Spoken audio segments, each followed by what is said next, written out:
I'd like to call to order this regular meeting of the Boulder Valley Board of Education for Tuesday, February 28th, 2023. Board members may attend and participate by electronic means in regular or special meetings of the board in accordance with policy BEAA and state law. Laura, would you please call the roll? Garcia. Here. Gebhardt. Here. Niznik. Here. Rajpal. Here. Sargent. Here. Sweeney Moran. Here. Zis. Here. Thank you. We will begin our meeting with our land acknowledgement. Lisa Sweeney Moran, will you please read the land acknowledgement? Absolutely. Boulder Valley School District resides and operates on land that is the ancestral homeland and unjustly and illegally taken territory of the Ute, Puebloan, Arapaho, Cheyenne, Apache, Navajo, and 48 other tribal nations historically tied to this land who have called this land home since time immemorial. We acknowledge the atrocities committed here, including the painful history of genocide, forced assimilation, and efforts to alienate the indigenous inhabitants from their homeland, supported by the policies of the United States government. BVSD is aware of the many indigenous peoples, past and present, and their dignified nations and cultures who care for the land with strength and resilience. BVSD recognizes the histories of the land in Colorado and the survival of the many nations that carry their oral traditions into the present. It is BVSD's responsibility to educate ourselves, our communities, and our students so that we can embrace the wisdom and knowledge of Indigenous peoples and actively stand together to address injustices. In offering this land acknowledgement, we affirm and honor the history, wisdom, oral traditions, and resilience of Indigenous people and recognize the responsibility to care for and appreciate this land together. Thank you. I'd like to remind everybody that the mission of the Boulder Valley School District is to create challenging, meaningful, and engaging learning opportunities so that all children thrive and are prepared for successful, civically engaged lives. Good evening, everybody, and thank you for joining us electronically on BV22. We're glad to have you observe and participate in our meetings. At this time, is there a motion to approve the agenda for this evening? So moved. By Kitty? Second by Nicole. Laura, could you call the roll, please? Garcia. Yes. Gebhardt. Yes. Niznik. Yes. Rajpal. Yes. Sargent. Yes. Sweeney Moran. Yes. Zis. Yes. Motion passes. Thank you. We'll begin this evening, as we always do, with the superintendent's report. Dr. Anderson, I'll turn it over to you. Thank you, Board President Gebhardt, board members. Just a couple quick updates before we get our meeting started this evening. So this past Friday, we were able to hold our affinity group that supports our employees of color. This is a group that we've been meeting with over the course of the past year. We were able to gather, celebrate Black History Month with some outstanding music and food. I'm just really very proud of our efforts here in BVSD to make sure that our employees of color feel supported, welcome, and we're working really hard to make sure that we're creating the right environments that they can have the support they need to be successful in BVSD. And so I was very excited that we held that event over the course of the past couple of weeks. On Saturday, we held the annual Cordon Farmer Regional Science Fair at Nevin Platte Middle School. And as for our middle school and high school students, they did a great job presenting a wide variety of presentations on the science questions that they chose, and want to thank all of our science teachers throughout the district in supporting their students and sharing these great photos. And then finally, tonight, we're very excited to have student artists from across the district here with us today at the Education Center, along with their families. So these student artists, their art has been on display here at the Ed Center for the past couple of weeks, and we had a reception tonight to honor them, and so the public could come on in and see their work. I'm not sure, board members, if you had a chance to peruse the halls before our meeting, but just truly, truly talented, amazing pieces of artwork all throughout our building, and just so thankful for our student artists for sharing that with us and with our public. So we thought we'd invite some of our students to tonight's board meeting for our student moment, knowing that each artwork featured in our halls really is student voice in our schools and community. So it's my honor to introduce Aubrey Ye, who's our coordinator of Fine and Performing Arts, MPE, and she's going to help introduce some of our student artists to us this evening. Aubrey. Thank you, Dr. Anderson, members of the school board, and thank you. I know I saw many of you able to come and enjoy our student artwork in the halls. So as you know, we offer a wide range of visual arts programs throughout the district. So all of our students, K-12, have the opportunity to take art, which is not necessarily a given everywhere. So we're really proud of the opportunity to do that. On the walls, you probably saw some drawing and painting, digital arts, photography, ceramics, 3D design. We also have animation classes. And we believe that the arts offer students opportunities to experience multiple perspectives, develop creativity, and express themselves in a unique way. So we were really proud to be able to add all of this artwork to our Ed Center after the construction. And for the first time tonight, as Dr. Anderson shared, we hosted an open house so that families and the public could come view our students' creations. While each piece has a different story behind it, we've invited 2 students to share their thoughts and their artwork with you tonight. Zeke Durfee, who's a 5th grader at Lafayette Elementary, and Hayden McKay, a junior from Boulder High School. So I'm going to turn it over to Zeke first. Hi, I'm Zeke, a 5th grader from Lafayette Elementary, and I'm here to talk about choice-based art. Choice-based art is important to me because it gives me a freedom of expression. It gives me a freedom of expression because when I am able to choose what I want to write and draw and paint in art, I am in my own little world and I feel calm and peaceful.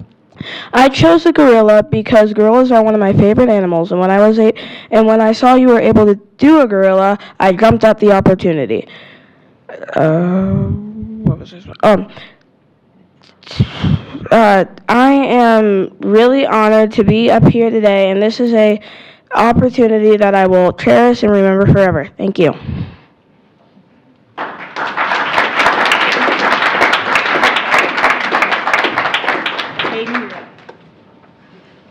Hi, my name's Hayden McKay. I'm a junior at Boulder High School. I chose to do an architecture series. It was for an assignment that my teacher called zines, which are pretty much like little books that can have recipes or stories. And I chose to do a collection of architecture called A Trip Around the World. The idea pretty much was to show different cultures and time periods through various architecture pieces. The ones that are displayed here are my 4 personal favorites. As you can see on the board, go to the next one. Oh, well, I guess those 2 are the ones that are not displayed here. This piece was important to me because it was a very new, field, and it was very time-consuming. And while I have not visited any of these places except for Boulder High, I hope to visit them all at some point in my life. Thank you.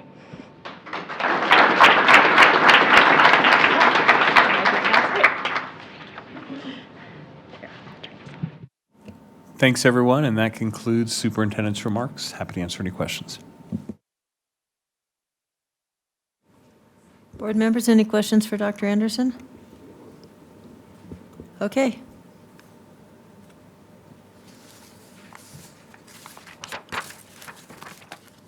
We'll now move on to public participation. Members of the public who wish to speak at tonight's meeting were asked to sign up prior to noon today by submitting the request to speak during public participation form that can be found on the BVSD website or by contacting the board secretary, Laura Schaefer. Public participants have the option to attend the meeting in person or join and present their comments via Google Meet. The board respects the rights of the public to speak on matters concerning the operation of the schools. The board does not endorse the comments of any speaker and reminds all who speak that they are responsible for their own speech. Please know that this is a listening opportunity for the board, and the board does not engage in a dialogue or answer questions as part of public participation. The board needs time to consider the comments made and may include items on future board meeting agendas to address issues raised by our public and community.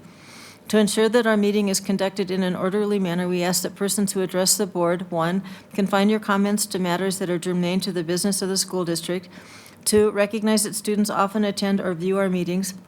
A speaker's remarks, therefore, should be suitable for an audience that includes kindergarten through 12th grade students. The board president may interrupt, warn, or terminate a participant's statement that is unrelated to the business of the district or inappropriate for K-12 students. Limit your presentation to 2 minutes. If you run out of time, or would like to share additional information, you may email the board. You will see a yellow card when you have 30 seconds remaining. When you have 10 seconds, you will see an orange card. Please wrap up your comments at the end of your 2 minutes. A timer will sound and your microphone will be muted. We have several speakers this evening addressing non-agenda items, and we will start with Caitlin Hosmer.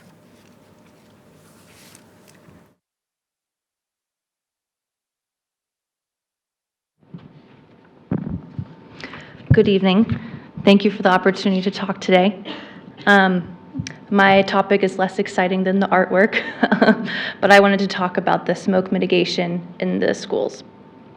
I'm a parent of a child that attends Fireside Elementary, where the fire reached just 2 houses away from the school. I have the unique perspective of being a parent volunteer and being in the school on a weekly basis. And I'm here to tell you that proper remediation has not occurred at Fireside, and I urge you to reconsider your approach. As recently as last week, I was filing papers using a bin that's used to organize and send the papers back and forth to the children's families each week. This was covered in visible ash. When I asked the teacher about it, she was unsurprised and said that even to this day, over 1 year after the fire, she still finds visible ash throughout her classroom. She finds ash on the windowsills and cleans it regularly.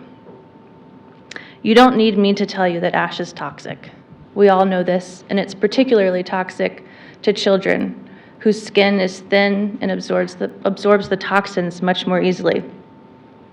For BVSD to take no additional action, including no additional testing or remediation, is negligence. BVSD has a duty of care to its students to ensure that they have a safe learning environment the moment they step into the classroom.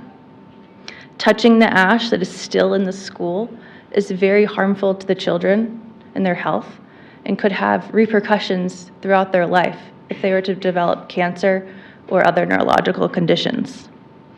My question for you is, would you want your child to spend 7 hours a day, 5 days a week in a school that feels unsafe? As a parent, I feel a little helpless in trying to get this change enacted. I've reached out to the principal and other people. So I hope what I share tonight will resonate with you. Thank you. Thank you. Next, we have Emmett Hoyle, and I think it's virtual, is that right? Who's been given 2 minutes by Siobhan Hoyle? Am I good to go? Yes, we can hear you and see you. Okay, great. Thank you. My name is Emmett Hoyle. I am a graduate of Nederland Elementary, and my son, Wade, is a first grader there, and my niece and nephew also attend Nederland Elementary. I spend my sleepless nights thinking about school security, and about 8 months ago, kind of realized a possible loophole or gap in the security at Nederland Elementary, and started working with Principal Malamed, Caleb Malamed, on that issue, and have been in a dialogue for over 8 months about it. That issue is that the doors of the school are full light glass panels, and my concern is, in the event of an active shooter, that the glass could be shot out and a person could make entry into the building when they're unwanted, and even if the door is unlocked. This thought that I had also turns out to be fairly pertinent in that that is exactly how the Sandy Hook shooting occurred. The door was locked and the shooter shot out the glass and made entry into the school. And within 4 minutes, it was all over. That's obviously unwanted. And I, being a problem solver and a metal worker, offered to Caleb, the principal, to install expanded metal screens on the faces of the glass. Through our joint discovery, we learned that there's an even better solution to that, of which BVSD has implemented partially, and that is 3M security film applied to the glass. There's plenty of YouTube videos that you can check out. It makes it nearly impenetrable. You don't even know it's there. And again, it's been applied to the front entrances of apparently all of the BVSD schools. That's great. That's a great first step. However, there's another entrance 20 feet away from the main entrance that doesn't have that film on it. And when I learned that, I offered to pay in its entirety for all of the doors at the Nederland Elementary School to have this film applied. So I've been in a dialogue with Brendan Sullivan, the head of security for BVSD, and ultimately was told no based on an issue of fairness, that we can't just apply it to one school, it has to be applied to all of the schools. And so that's why I'm here talking to you guys tonight. I would like to see that implemented. And I know that there was a bond initiative recently passed in the last election, and that those monies have probably been appropriated at this point. However, I would urge the board to prioritize an item such as this that offers additional security for our schools. We have to turn our schools into fortresses, unfortunately. Guns aren't going anywhere. It's a persistent threat. I mean, last week was a scary enough incident in and of itself. There's a pun here, but it is a silver bullet. It's a very easy application process. It's a thin film. You don't even know it's there. We're not turning the school into a prison or anything like that. It's a wonderful solution to the problem and would help myself sleep better at night, as well as anybody else who I've discussed this issue with. So you guys have my email address. I'd like to continue to work in the direction of seeing that implemented across BVSD. It seems like a very common sense, smart idea to implement, and that wraps it up for me. Thank you very much. Thank you. Next, we have Laura Collins, virtual. Can you hear me okay? Yes, I can hear you fine. Perfect, thank you. So 5 versus 275. 5 represents the number of days it took BVSD to remediate the 8 smoke damaged schools after the fire. 275 represents how many days it took to remediate my house. My name is Laura Collins, and I'm here to speak about my concern about the environmental safety of the 8 schools near the Marshall Fire that sustained smoke damage. The data shared by BVSD indicates that the school's remediation efforts focused on air quality, and that the criteria used to determine whether schools were safe to return to or not were based on visual inspection and air quality tests. I believe that additional testing by a certified hygienist, similar to Caitlin, that collects tape and vacuum samples should be taken, sent to a lab, and reviewed to certify that there are no residual fire byproducts from the original Marshall Fire and the subsequent clearing of the lots. These schools include Coal Creek Elementary, Fireside Elementary, Louisville Elementary, Louisville Middle School, Superior Elementary, El Dorado K-8, Monarch K-8, and Monarch High School. There are over 4,400 students and even more staff that are at these schools. So I'm not only speaking up for my children, but for the 4,400 other children in our schools. Back in December 31st, 2021, the day after the fire, we had a snowy day. We all had to come back to Louisville, if your house survived, to turn off the pipes to prevent them from bursting. Only when we came back, the National Guard were blocking our roads. 1 week later, we returned to wait for Excel to turn back on our electricity. My daughter ran into the house asking, "Can I get some of my toys, Mommy?" And I said, "Sure, go on in, grab some things before we head back to the place we evacuated to." She came out less than 2 minutes later. She said, "Mommy, I can't be in the house. My eyes are burning." That was my first sign that our house was not safe.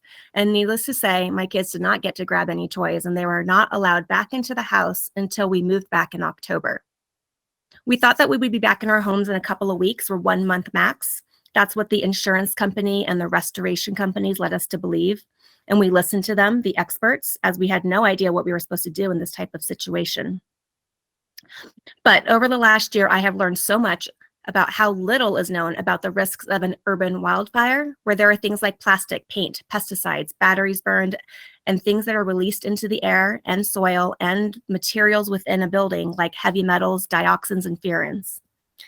Many of these things can lead to health issues, including respiratory issues, neurological issues, and cancer. I learned how little research is done on how these types of elements and chemicals can bond with different materials, and that there is very little proof about whether these things can actually be cleaned out of the items in our home. Urban wildfires are a new phenomenon, and therefore there are very few regulations and guidelines around how to ensure the environment is free of toxins, especially when over 1,000 homes burned and gusts of wind as high as 100 miles per hour. So due to the lack of information and best practices around what to do after an urban wildfire, the experts fell back on their decades-old practice of, if you can't see it or smell it, it's safe. Literally, these professionals pull down their masks and sniff the air to proclaim whether or not your home is safe. I thought there must be something better than that to determine whether or not our home is safe. And there actually are methodologies, and you can therefore take samples and scientifically determine whether the environment inside a home is free of toxins. So today I'm trying to raise the awareness and ask for your support in making the testing of these schools mandatory to ensure that the safety of those 4,400 children is maintained. Just a couple of examples of things that an IH can tell you that you don't see or smell in a house. I'll take my house. My house was clean. My window, everything was wiped down. I had char on the walls. People have found char inside of sealed containers. Every single book, 2,000 books in my home had to be thrown out. Every book is still in those schools. So we're just asking that we do the proper testing because we've only looked at air quality. Thank you. Thank you. Next, we have Kimberly Redublado, who's been given 2 minutes by Nathan Rinney, and they're virtual as well. Hello, my name is Kimberly Redublado, and I'm the parent of 3 BVSD students. I want to speak tonight about the Marshall Fire contamination testing that BVSD has not done and that parents want BVSD to do. Here is who I am and why what I say matters. My home survived the Marshall Fire. It sustained smoke damage and contamination by what is called fire combustion byproduct, carried by smoke by hurricane force winds during the Marshall Fire. This smoke contained particles created from burning bleach, pesticides, wiring, electronic circuit boards, plastics, Tesla batteries, metals, and even other household items and building materials.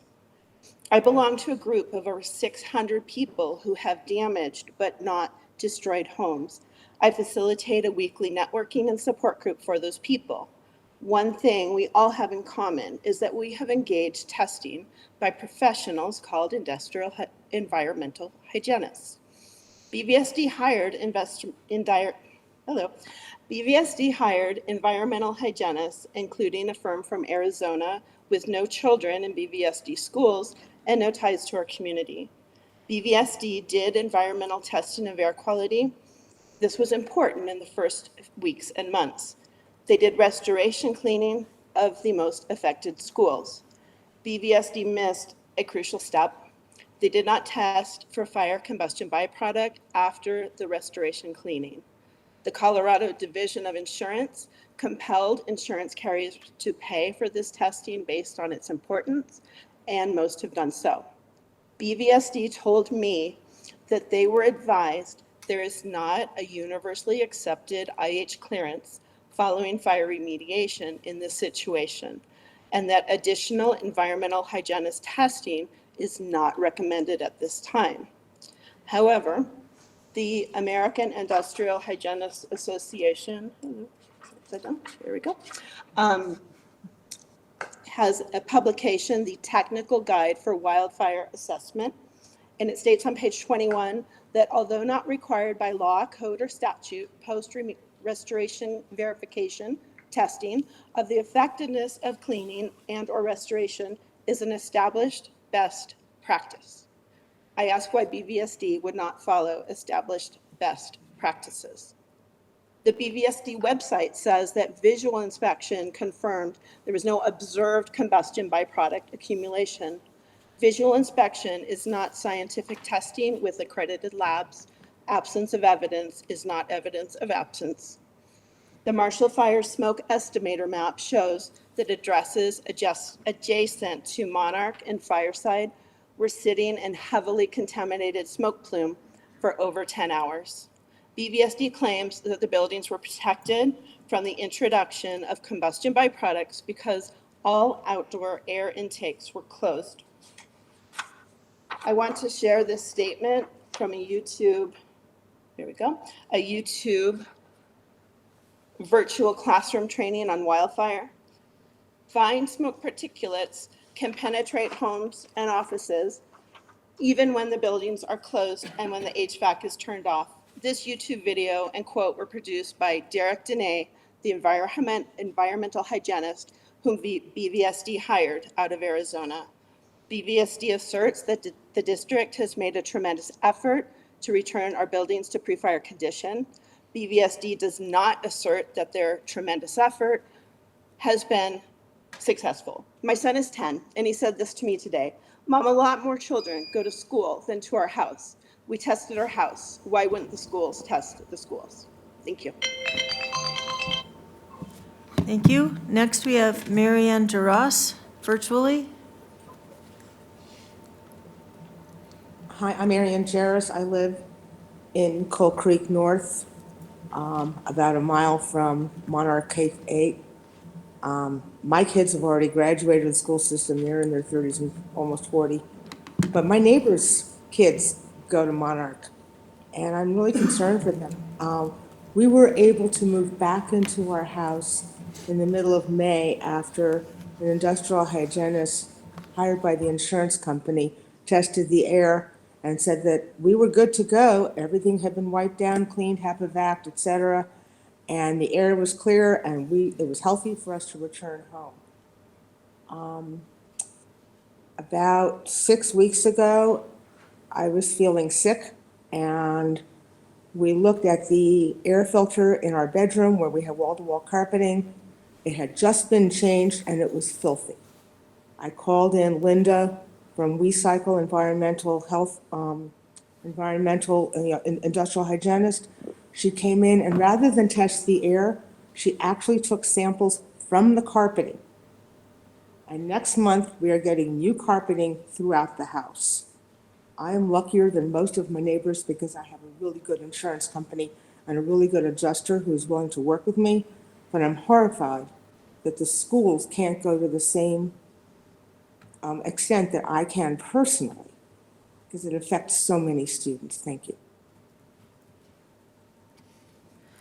Thank you. Next, we have Tangi Lancaster, who's been given 2 minutes by Stefan Lancaster.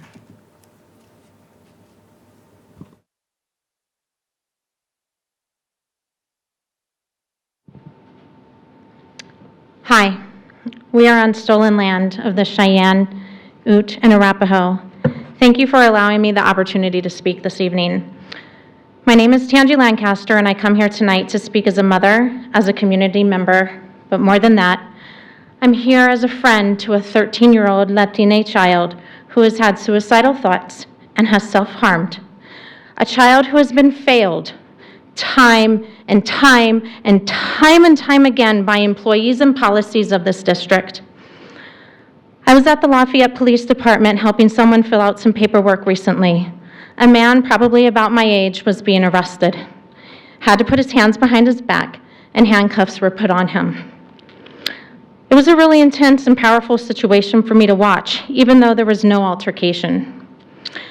I want you to imagine a 13-year-old child who has been telling a school employee detailed information about how they are going to commit suicide at home, and the end result of that conversation is them being physically led out of the school by a police officer, having to stand at the police car, told to put their hands behind their back, put in handcuffs, and taken away in the police car, and all of this happening in front of their peers, school staff, and parents. Why? Why? How do you think this incident impacted them, and how it will affect them for the entirety of their life?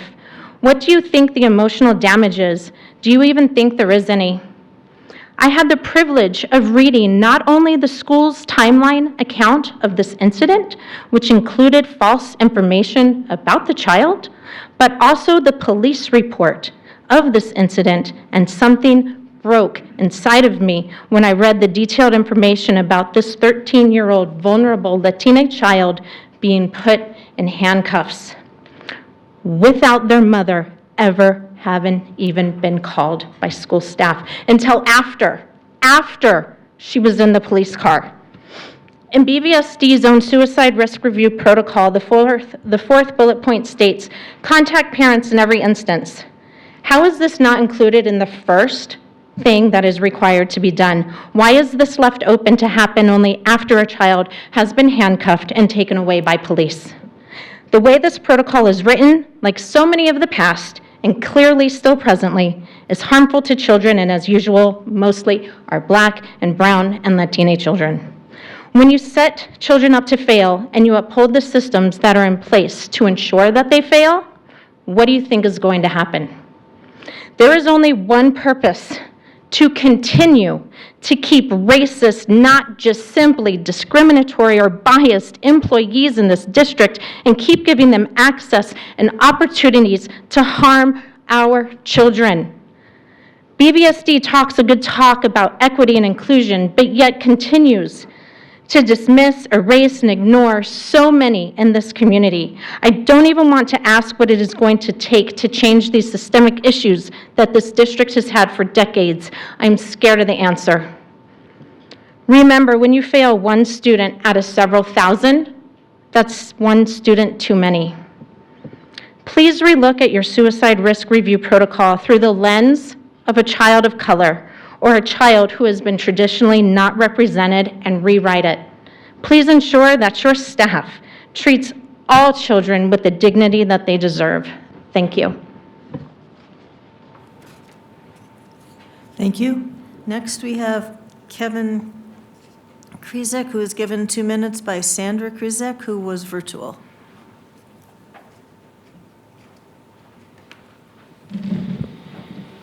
Thank you, Dr. Anderson and fellow board members. My name is Kevin Krizek. I'm a professor of environmental design at the University of Colorado Boulder. And I'm a parent of a junior at Fairview High School. Our family experience with BVSD over the past 12 years has been excellent. I speak in support of a petition that's being circulated by BVSD parent Ross Wenner to establish a pilot program for an advisory program at BVSD, a pilot to allow us to develop a proof of concept prior to a larger launch. In this context, advisory is a regularly scheduled time when a teacher meets with the same students to focus on social and emotional well-learning. There are no grades. In many respects, it dovetails with the presentation that was just offered to you. The need to find spaces of belonging, trust, relationships in our schools have never been higher. As you know, rates of anxiety, depression, and suicide are at risk. In personal terms, I see this playing out on a semi-daily basis. Family friends who are traumatized by what happened last week at Boulder High School, the kids coming over to our house, the eyes I see in their, the faces that I see and the eyes that I see. And suicide and depression is obviously at risk. So this allowing students to deepen their sense of belonging at school, and in so doing, developing a relationship with at least one trusted adult is a priority. It's a powerful step to lower student suicide. So why aren't we doing it? Our district leadership is mainly focused on top-down improvements such as core learning strengths, unified assessments, school improvement plans, etc. I study urban planning at the University of Colorado. I understand why these metrics are very important. But we need to allow teachers the chance to create more human experience in our schools, to ensure spaces where teachers, students can build relationships, and lacking such, a program for students to meet at least once a week in a small space with a trusted adult. We're allowing hundreds of students in each of our high schools to fall through the cracks. We're lacking the knowledge on whether or not these children have a trusted adult relationship. While BVSD currently offers opt-in services like wellness centers, on-site crisis counselors, these are fine, but the kids who really need these services are not the ones that are going to be opting in. We need to create an advisory as a service that will touch every student. As a lifelong educator, I know that when students feel safe, seen, heard, even if it's just for 45 minutes a week in a single classroom, they can experience school and the educational environment differently. They have heightened chance to bring their true selves to school. They can relax, so they're not always in a stress response, and this allows deeper learning to therefore happen.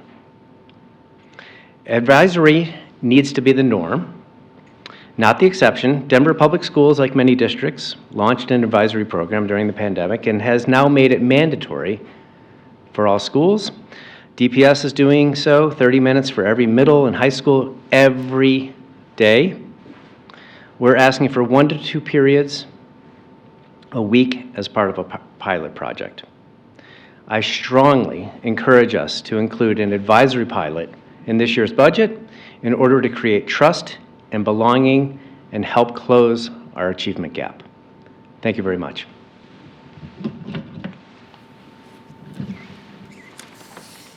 Thank you. Next, we have Terry Burnsick, who was given 2 minutes by Christian Kerr. Do I have that right? Okay.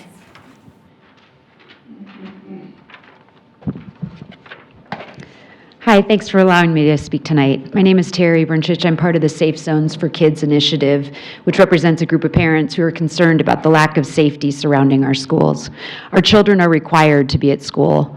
Many depend on our city bike paths to travel to and from school, and they use the areas near campus for lunch and studying. Yet these areas have become increasingly unsafe for them. They report routine harassment, offers of drugs, indecent exposure, and other menacing behaviors. Back in December, our group submitted a list of reasonable safety measures that we would like to see enacted by BVSD. Small gestures to demonstrate a commitment to the safety of our kids. After 2 months and multiple emails, we have made no progress in these areas. I'm going to ask again tonight in the hopes that our broader school community can gain an appreciation for the lack of engagement that we are seeing from BVSD on these very important safety matters. The first item we requested was for drug-free safe zone signage. Under existing Colorado law, drug distribution and felony possession crimes that are committed within 1,000 feet of a school are subject to enhanced penalties. As part of this ordinance, the local school boards can request signage designating the boundaries of the drug-free zone. While this may be a small thing, it would be a good start toward making the community more aware of the sensitivity of these areas and the legal implications of committing crimes in them. BVSD's response was that because it was off of school property, it wasn't in their jurisdiction, even though the ordinance clearly empowers the school district to demand this signage. Furthermore, while the law only addresses drug distribution and felony possession crimes committed within the zone, the spirit of it clearly seeks to create a drug-free area around our schools. With that in mind, it is unclear how BVSD allowed a sharps container to be installed within feet of the BHS perimeter without also acknowledging that there is a dangerous drug presence in this area. If BVSD supports drug-free safe zone laws, then it should ensure that the letter and spirit of this law are applied to the fullest extent. The second item we requested was that BVSD perform a risk assessment of its Safe Routes to School program. We met with the community officer of Boulder Police Department and were told that there are several underpasses that realistically should be highlighted as no pass zones. We asked BVSD to consider updating its guidance to alert parents and children to these potentially unsafe areas. Once again, we received the response that it wasn't in their jurisdiction and therefore not their responsibility. While we recognize that BVSD may not have direct control over the policies that govern these areas, it certainly has an obligation to advocate for a safe and healthy learning experience for its students, and that includes both during school hours as well as on the commute to and from school. And yet BVSD has been openly resistant to even discussing these issues with the city, let alone using its leverage as the largest employer in Boulder County to demand action. Furthermore, although we as parents have been resoundingly clear and unified in our concerns, BVSD has shown no indication that it intends to prioritize or even discuss these matters. Is safety around the schools on the agenda this year? Where is the urgency? In the span of 5 days, we have had a threatened shooting at BHS and an actual shooting a block away from the school. Our kids are having to navigate needles and harassment and witness inappropriate adult activity just to get to school every day. They are distressed and rattled. BVSD should be incensed by the criminal activity taking place around its school properties and actively working with the city to implement solutions, such as school safety zones, that will distance our children from these risks. We need to send a strong signal to our kids that their safety is our priority.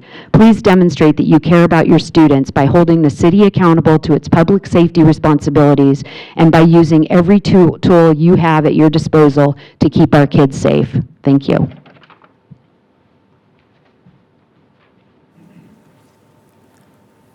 Thank you. Our last speaker of the evening is Jennifer Rhodes.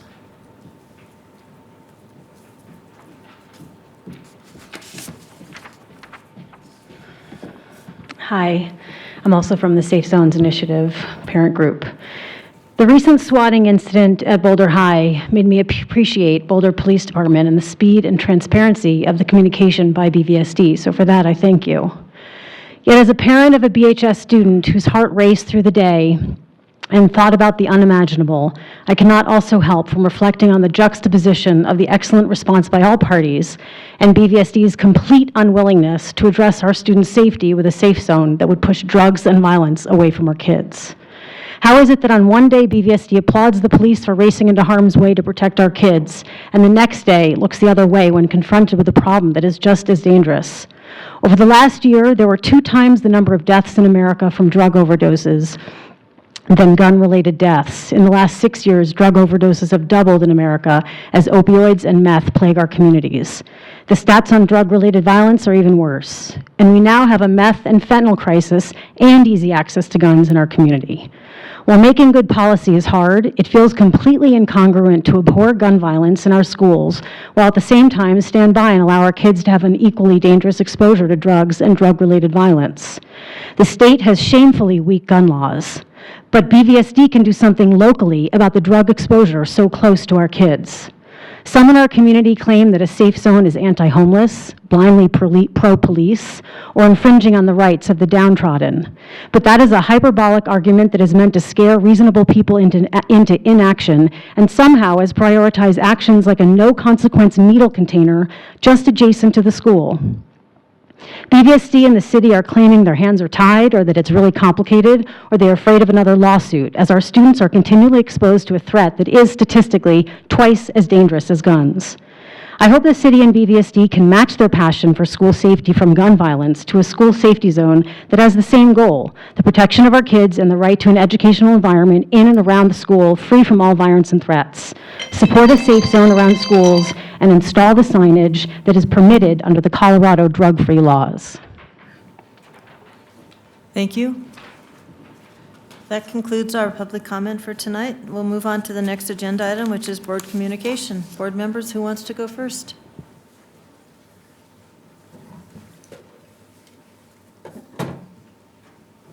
No board comment tonight? Nicole?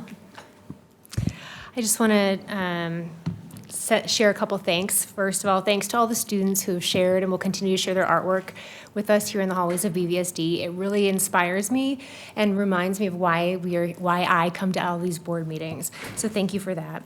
I also want to thank our members of our community who shared their thoughts and experiences with us tonight. And lastly, the members of our district audit committee, our financial services department, and our external auditor, Allison at Clifton Larson Allen, and our community volunteer, Bob Smart, for really doing a tremendous job to ensure the long-term financial viability of the district. So thanks to everybody. Anyone else with board comment? We have a quiet board tonight. I'll just, okay, Beth. I'll add a little something. My board comment tonight, of course, I agree with Nicole. Thank you, everyone, for speaking tonight, and I greatly appreciate the audit committee meeting results as well. But I wanted to comment on my experiences with the teacher roundtables this year. For anyone who doesn't know what that is, it's an opportunity where Dr. Anderson and Dr. De La Cruz, and sometimes the board members, we all try to rotate in, get to go talk with teachers. And it's really an incredible opportunity. I really appreciate it. While I think our role as board members is not to ever get too deeply into the weeds, it does give us the opportunity to understand some of the nuance that's happening in our buildings and talking with some really important community members. That's something I appreciate about this opportunity as well, is hearing from the community, and similarly with our teacher roundtables, other community members give us information about what's going on. So I just want you all to know that's happening and that's going well. So. I just have a follow-up. I agree with you, Beth, that the teacher roundtables have been awesome. Was able to go to the one at Cole, and we were able to see just how far that elementary school has come. And I just have to tell you that when Dr. Anderson sees the kids, The one poor little kid said, "You're asking me too many questions." He led with, "Is this your favorite school?" But it's just great to see the teachers, to see the administrators, to see Dr. Anderson listening, and for us to be able to listen, because it really provides us with an opportunity we wouldn't have otherwise. And thank you to the outstanding artists that we got to see tonight, and to the support that you give to our young artists and to our schools. It's really impressive. And thank you to the speakers who came tonight. We always appreciate hearing from you, and we really rely on hearing from our speakers to raise issues that are important to you and to the community. So thank you for coming forward with that. And with that, I think we'll move on to our information items. We have 2 information items this evening. The first is a notice of terms and conditions for natural gas purchase. Rob Price, I think, is leading the discussion. Good evening, President Gephardt, members of the board, Dr. Anderson. Tonight's item is for information only. So as a reminder, at the January 10th board meeting, you authorized Dr. Anderson or his designee to enter into a transaction agreement. We have done that. We've entered into a contract with Constellation to lock in natural gas pricing through a transport gas contract for fiscal years 24 and 25. The cost of that will be $482 a decatherm. Right now, we are paying $355 a decatherm, so it's about a 30% increase from where we are at currently. So again, this is information only, and I'll open it up for questions. Board members, any questions? So we've locked this in for, is there any negotiation because gas prices have unfortunately come down recently in the last few weeks. So is there any room for reopening this, or it's locked in for 3 years? This locks us in for 2 years. Okay. Yep, we made the decision to go to 2 years, not 3 years. We had that option, but we were concerned we might see some spikes or some valleys in the pricing, so that's why we locked it in for 2. I think right now in the market, we're seeing around $664 a decatherm, so we're still well below where the market rate is. All right. Nicole? In the notes for the attachments, it lists the price and it says with a 100% swing. Yep. What is 100? What is? Allows us to use 100% more than what we've told them we can use in case we have a really cold winter. Okay. So that's what the swing is. Thank you. All right. What if we use less? Do we still have to pay them a monthly amount? We pay for what we use. Okay. Yep. All right. Thank you, Rob. Next, Dr. Anderson, is there anything you want to add to the legislative update? I don't really think I have much to add since our last update. I'm still waiting for the accountability bill to drop. That still hasn't, and I've been waiting for that for several weeks. I'm not sure if you have anything, Kathy, but I don't think I have anything to add. No, I think it's still quiet. We're waiting for the March revenue forecast, and I think we're waiting for a bunch of bills to get amended. And so the bill that I think we were looking at, 2373, which was about an ability to appeal, I think hasn't been heard yet. So I think we're still in kind of a hiatus, which is good and bad news. All right, so next, are we okay to keep going, board members? Yeah. We will move to the consent grouping.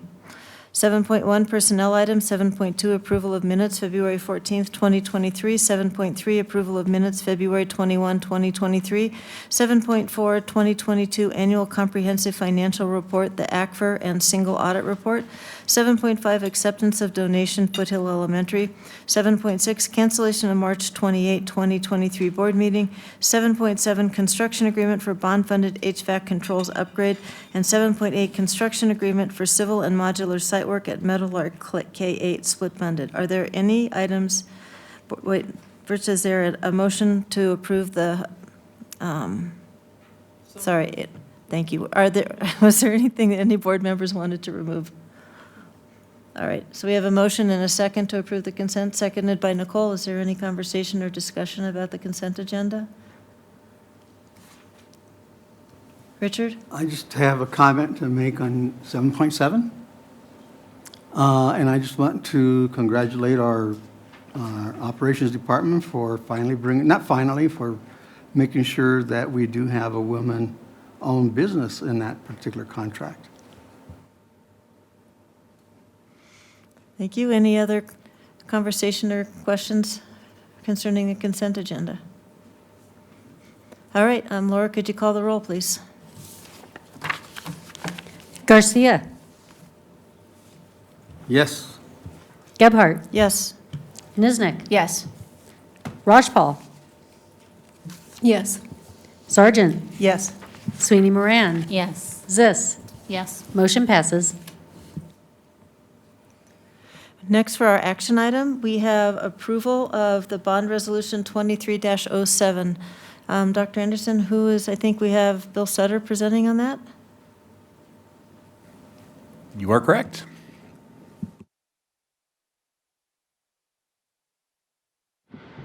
Good evening. This is a resolution that authorizes the sale of the bonds that were passed by the voters back in November.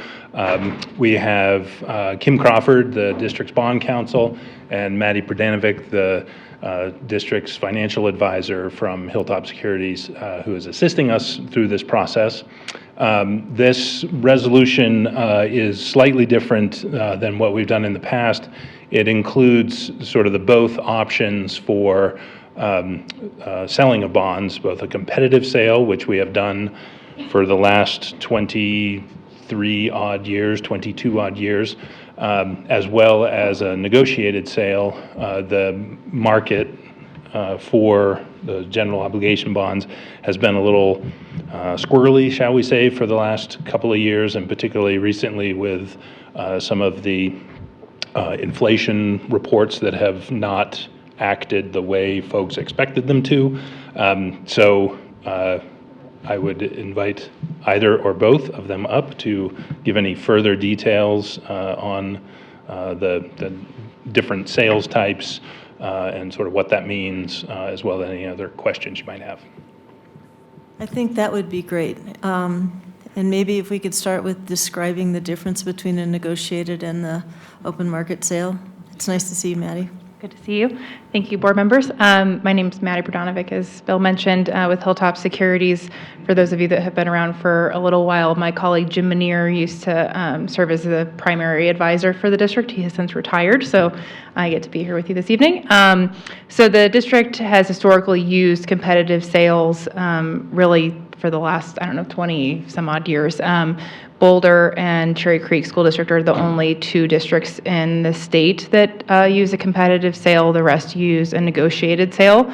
A competitive sale functions essentially like an auction. So we set a date, a time, we communicate to the market the credit, the maturity structure that we would like to use, some other sort of limiting parameters around the bids that they can submit, and we essentially hold an auction on a third-party platform. Interested underwriters or broker-dealers submit bids, and the bonds are awarded to the bidder with the lowest true interest cost. So the lowest interest cost of the district as a present value function. A negotiated sale, in that format, the district would work with an underwriter leading up to the sale date. So in a competitive sale, we don't know who the underwriter is going to be until the sale essentially closes.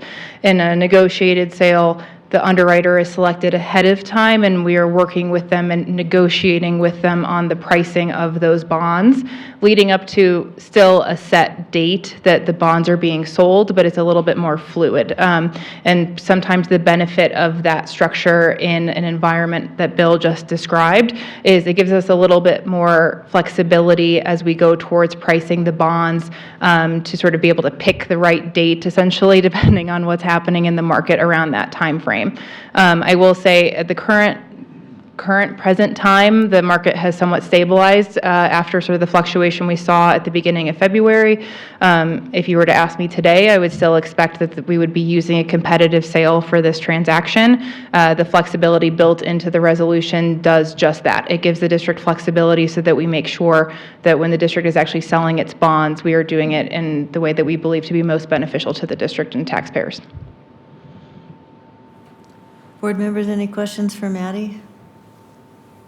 That was very helpful. Any questions? Nicole? Do we have an idea of how many waves we might be issuing these bonds over? Two for sure, and so one or both might be either negotiated or. of those round sessions? So this resolution just approves, so technically the parameters approve, you could issue all at once. The plan, I think right now is to do 2 separate issuances. By the time the district would come back around, the resolution's good for, I'm gonna look at your bond counsel for 1 year.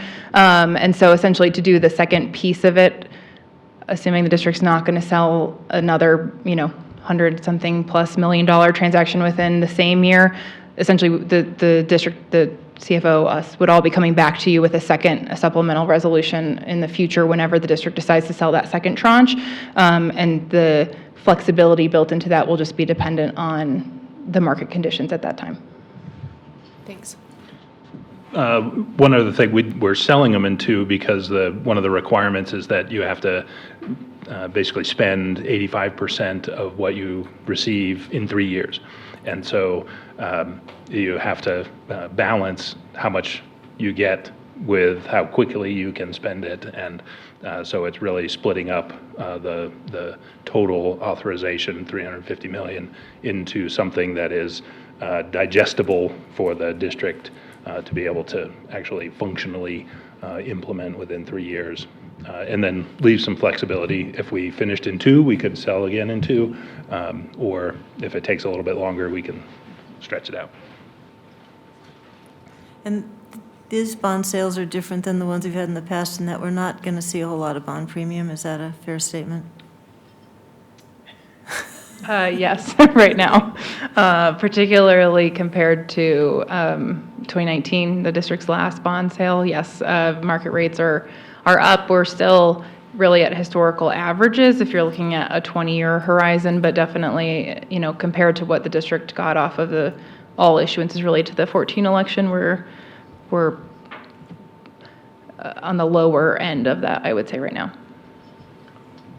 However, interest rates are much higher. They're not near 0 that they were for quite a bit of the last session. So there's a little bit of trade-off there. And are both of these options are pretty much the same impact on the district? Is that a fair statement financially? Yes, between the competitive and negotiated sale, yes. All right, any other questions? Thanks for coming up and explaining that to us. Bill, is there anything else? Nope. Okay. All right, do we have a motion to approve bond resolution 2307? Moved by Stacy, seconded by Beth. Can you call the roll, Laura?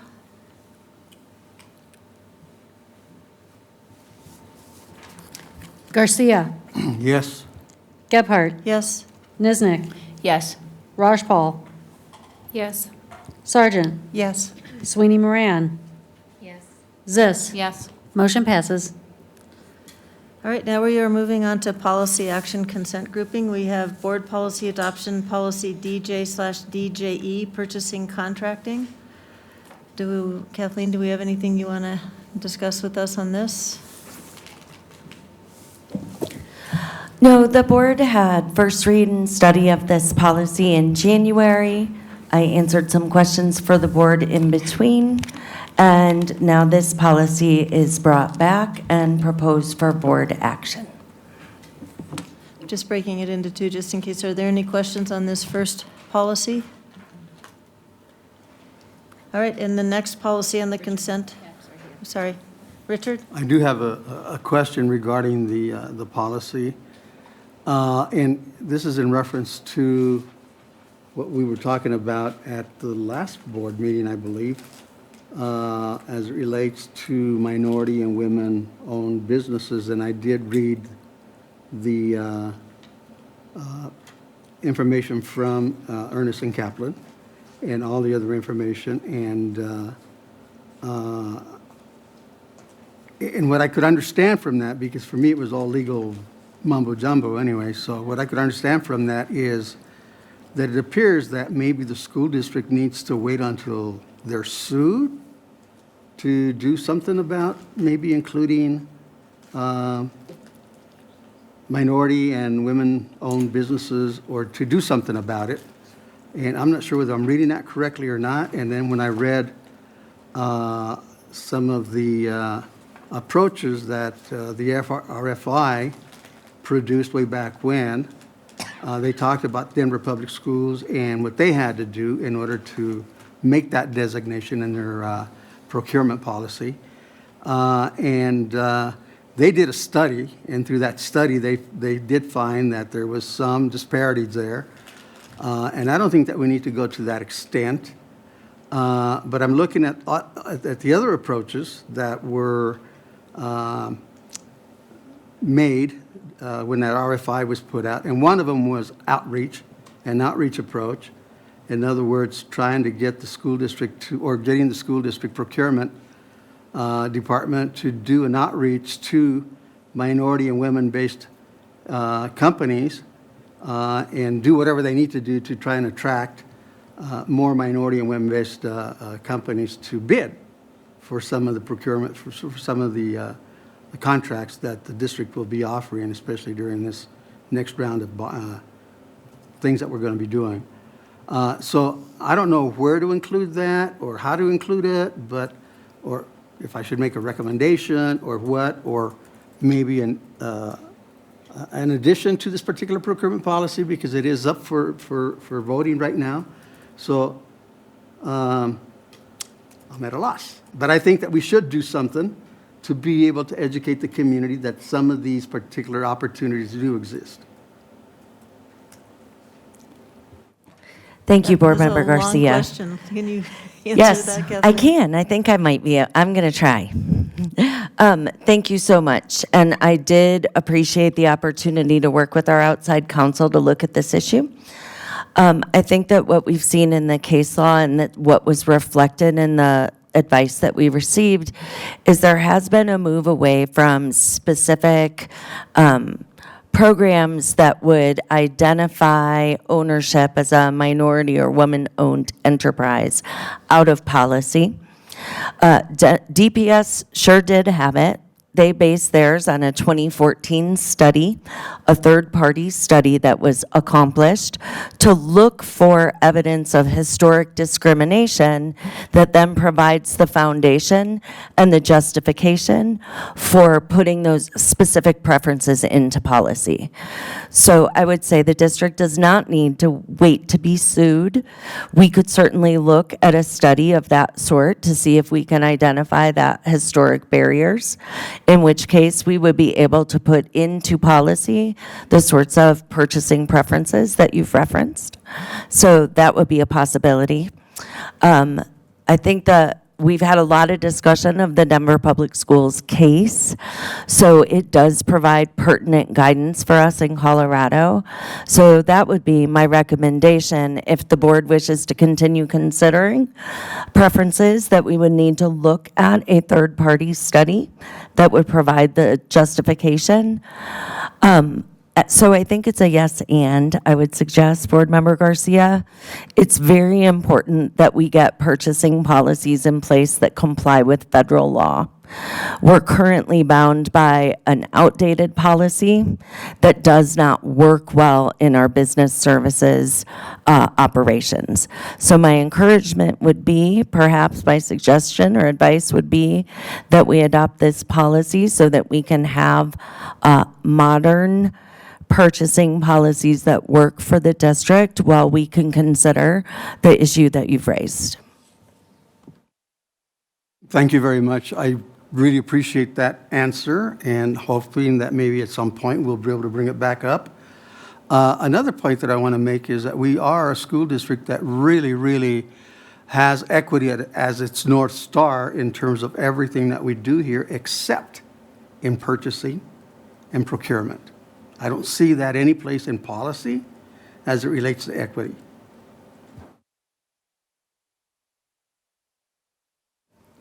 All right, so do we have a plan, Richard, that will? I guess my plan is to work with Kathleen and try to figure out what we need to do next. That as concerns the policy that we currently have in front of us? No, I'm good with the policy currently. Yeah. Okay. All right, any other questions on this policy? I should have read them together, so sorry. The next policy, let me pull it up, sorry. I was busy reading the policy. Is Adoption of Board Policy JLCDB and JLCDB-E, Administration of Medical Marijuana on Qualified Students. Is there any conversation on this? And then we'll look at them as a vote for the whole consent grouping. Any questions on this one? I remember we discussed this one pretty recently. So I don't see any questions about that. So is there a motion to adopt the policy action consent grouping? Moved by Stacy, seconded by Kitty. Can you call the roll, please, Laura?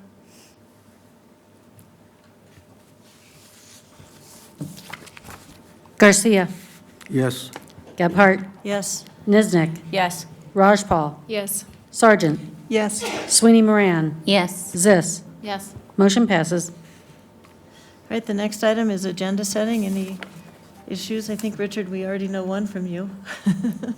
Any others, board members? I see none, so is there a motion to adjourn? So moved. Moved by Kitty. I think we stand adjourned at 7:06.